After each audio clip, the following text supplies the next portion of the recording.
Dad was born in 1899.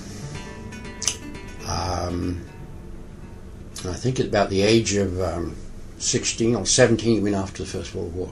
He had to get his parents to sign a release because he was underage, but they did. And he was born in New Zealand? In Dunedin. Right. In Dunedin, yeah. His father had been a farmer, and during some hard financial times had lost his farm. He came from a pretty poor family by New Zealand standards. And he went to the war and came back and initially worked as a butcher and a piano tuner. But then his eyesight was a problem. That's why we took up piano tuning. And then they opened up the schools of medicine and dentistry and physiotherapy to veterans. And so Dad, who had not finished high school, was now able to go to the School of Massage and Medical Electricity. And he graduated from that. And as I said, over the years, he became very involved in the association. I think he was an honorary life member. I know he was on the board at one time. And I know he did a lot of good work with the returning vets of the Second World War. We were then, and still are, predominantly a female profession, but very much so, predominantly female, up until about 1945. There were very few men in the profession. Dad was one. Another gentleman called Noel Beckett, who was a blind physical therapist, practiced in Dunedin. And there were a few others, but not a great number. Did your dad come in for opposition because he was the first male? I don't think so. He never spoke about that. He was the only man in his class. And when I looked at the pictures on the wall, I mean, most classes are all female. He was the first male. How he got into it, I think, is because he was also interested in athletics. He was a good swimmer. He had swum competitively. He was a good rower. He rowed for Targa Rowing Club. Narrowly missed getting into Commonwealth Games some years later. And he trained rugby teams. So he was into training. He was a welterweight boxing champion in Dunedin. And years later he became president of the Boxing Association, Wrestling Association, president of Rotary.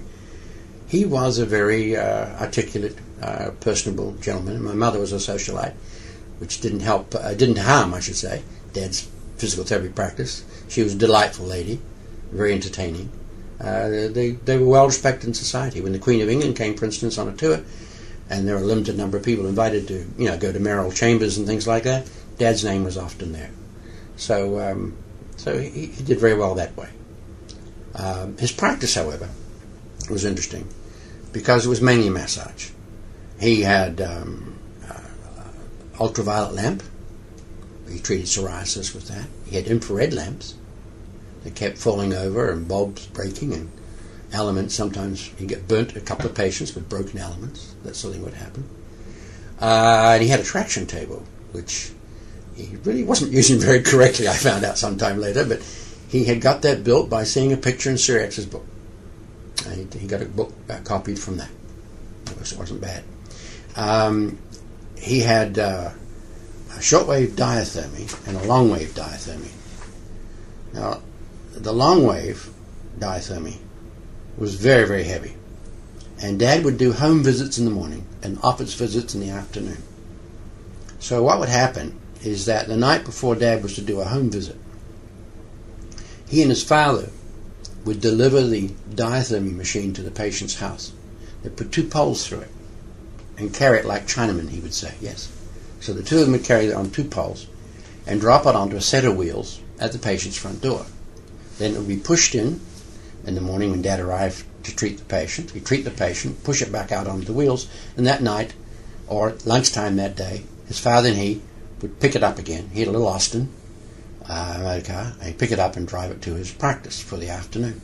That went on for several years until he could afford a second one. And there's big long inductothermy coils and all sorts of things went with it. He had shortwave diathermy too, of course. One of the most wonderful treatments he had, which was for sinuses. Dunedin's a very damp place, as you well know. Edinburgh of the south. One of the histories of migration is you leave home and try and find somewhere worse, and the Scots managed to achieve that in finding Dunedin, I think. And sinuses were pretty bad in the winter. And I came into his office one day while I was a student, and he was treating someone with sinus. And I was quite frightened to see this. But the patient was lying face down on a treatment table, and there was a nose piece in the table. the table, one end of the table was lifted up onto a chair, so it was sloping, I guess, about 20 degrees. And Dad had the patient tied by their ankles so they wouldn't go sliding off the table. Polished leather and a towel under the patient. Now, their face was also buried into a shortwave diathermy. He was baking their face. Now, we now know, of course, that that's not good because it can cause cataracts. Dad didn't know that. So he was baking the face, baking the sinuses, patient lying face down, inclined, at probably, as I said, 20 degrees. And on Dad's hand was strapped a vibrator. And that's on the back of the patient's head. And he's shaking the bedevil out of this patient's head while baking the face. And under this hole in the table was a big bowl. And it worked. There was material in that. I saw him do this several times. But the first impression was the first time you always remember everything. And it worked. It really got sinuses cleared. And people come once a week for this. And he'd have the same 20 people coming every week for this treatment. And it was part of his practice in the winter. He did things like that, which we don't do, of course, today. For good reason, I think. But, I mean, it worked.